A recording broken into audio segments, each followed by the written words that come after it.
কারাগার থেকে মুক্তি পাওয়ার দিনই নারীটি নিজের আঙ্গুল কামড়ে রক্ত বের করে তার লিপস্টিকের মতো ব্যবহার করে সাজগোজ করল। জেল গেটের বাইরে তার স্বামী আর ছোট বোন অপেক্ষা করছিল। বোন হাতে এক টুকরো টোফু নিয়ে মিষ্টি হেসে বলল, আপু, শুনেছি জেল থেকে বের হয়ে টোফু খেলে মানুষ নতুন করে সৎ জীবন শুরু করতে পারে। জিনরান ঠান্ডা চোখে তাকালো, তারপর হঠাৎ টোফুটি স্বামীর মুখে ছুঁড়ে মারল। টোফুর ভেতরে লুকানো ব্লেড, যেটা তার গালে কেটে দিল গভীর দাগ, কারণ সে জানতো 3 বছর আগে তার এই বোনই ইচ্ছে করে সিঁড়ি থেকে পড়ে যাওয়ার নাটক করেছিল, আর তার স্বামী অন্ধের মতো সেই মিথ্যা বিশ্বাস করে তাকে জেলে পাঠিয়েছিল। কিন্তু এবার আর সে আগের সেই অসহায় নারী নয়।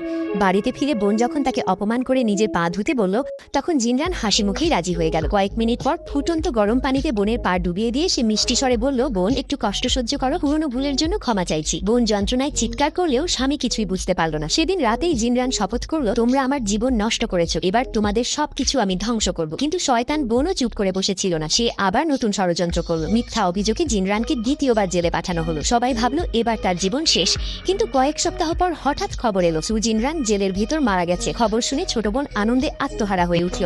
সে উল্লাস করে বলল, অবশেষে পথের কাঁটা সরে গেছে, এখন সব সম্পত্তি আমার। খুশিতে সে নিজের সবচেয়ে বড় গোপন সত্যটাও ফাঁস করে দিল, আমার পাক কখনো পঙ্গু ছিল না, 3 বছর ধরে আমি শুধু অভিনয় করেছি। ঠিক তখনই ঘরের ভেতর থেকে ভেসে এলো একটি পরিচিত কণ্ঠস্বর। তাহলে অবশেষে তুমি সবকিছু স্বীকার করলে? কণ্ঠস্বর শুনেই বোনের মুখ ফ্যাকাশে হয়ে গেল, কারণ যাকে সবাই মৃত ভেবেছিল দরজার অন্ধকারে দাঁড়িয়েছিল সেই জিনরান।